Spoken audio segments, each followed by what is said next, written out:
Salam, selamat pagi Bapak Ibu, Saudara-saudari yang dikasihi oleh Tuhan Yesus Kristus. Apa kabarnya? Saya berharap kita semua dalam keadaan sehat dan penuh sukacita kembali melanjutkan segala aktivitas kita. Sebelum kita melakukan segala aktivitas kita, mari kita sejenak mendengarkan renungan untuk hari ini. Kita mengawalinya dengan berdoa.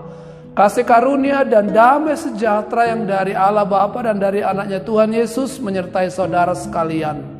Amin. Saudara-saudari, firman Tuhan untuk hari ini Jumat 22 Mei 2026 tertulis di kitab Amsal pasal 4 ayat 23, demikian dikatakan. Jagalah hatimu dengan segala kewaspadaan, karena dari situlah terpancar kehidupan. Jagalah hatimu dan waspadalah. Saudara-saudari yang dikasihi oleh Tuhan, dalam kehidupan sehari-hari kita sering diperhadapkan untuk menjaga banyak hal. Kita harus menjaga rumah kita dari berbagai ancaman supaya aman, menjaga kesehatan supaya tetap sehat dan tidak sakit, menjaga pekerjaan dan karir supaya tetap berjalan dengan baik, menjaga keluarga, anak-anak dan pasangan agar tetap baik dan harmonis. Namun firman Tuhan hari ini mengingatkan bahwa ada satu hal yang sangat penting untuk dijaga, yaitu hati kita. Mengapa hati begitu penting? Karena hati adalah pusat kehidupan manusia. Dari hati muncul pikiran, perkataan, keputusan, dan tindakan kita. Jika hati kita dipenuhi dengan kemarahan, iri hati, kebencian, keserakahan, maka hidup kita pun akan dipenuhi hal-hal yang negatif. Tetapi jika hati kita dipenuhi kasih, damai sejahtera, sukacita, dan firman Tuhan, maka hidup kita akan memancarkan berkat dan kebaikan bagi orang lain. Di zaman sekarang, menjaga hati bukanlah hal yang mudah. Banyak hal yang dapat mempengaruhi hati kita. Perkataan orang lain, media sosial, masalah keluarga, tekanan pekerjaan, bahkan kekecewaan dalam pelayanan. Tanpa sadar, hati kita bisa menjadi keras, kecewa, dingin, atau jauh dari Tuhan.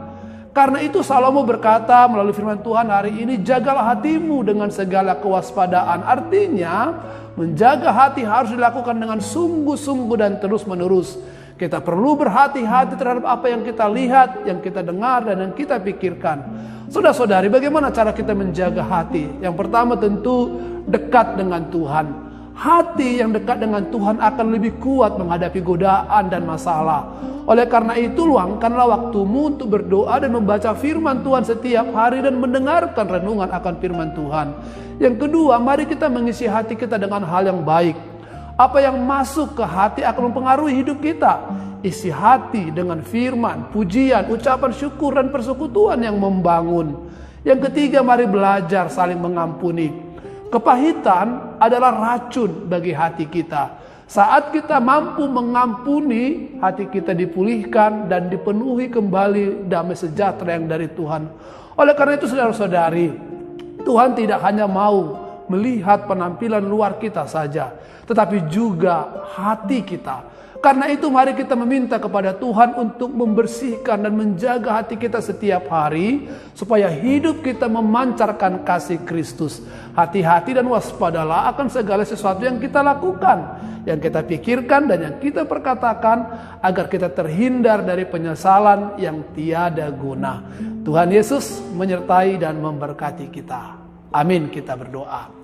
Terima kasih Tuhan untuk firman Tuhan yang sudah menyapa kami di pagi hari ini, untuk kami boleh menjaga hati kami dan memelihara segala kehidupan kami, perkataan, pikiran, dan apa yang kami rasakan.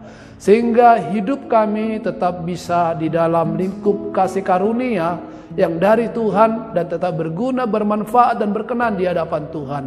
Terima kasih Tuhan untuk firman hari ini. Berangkatkanlah kami, sertai kami, dan berkati pekerjaan kami dan segala aktivitas kami.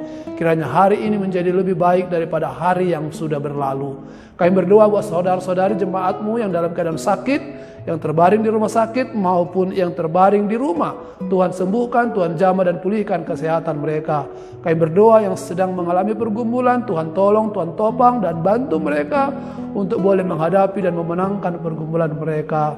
Kami juga berdoa Tuhan buat anak-anak-Mu yang sedang di dalam pendidikan, yang sedang mempersiapkan diri menghadapi ujian dan sedang menghadapi ujian.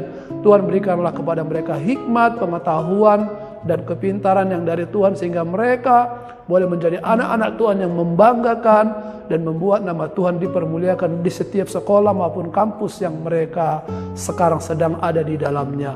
Dan akhirnya Tuhan, berkatilah pekerjaan kami hari ini, pakailah kami seturut dengan kehendak-Mu agar kami dapat melakukan sesuai yang berkenan kepada Tuhan. Terima kasih Bapa. Dalam nama anak-Mu Tuhan Yesus, kami berdoa dan mengucap syukur. Kasih karunia dari Tuhan kita Yesus Kristus, kesetiaan daripada Allah Bapa serta persekutuan dari Roh Kudus, itulah yang menyertai berkat saudara sekalian sekarang sampai selama-lamanya. Amin. Selamat bekerja beraktivitas, Tuhan Yesus menyertai kita. Horas.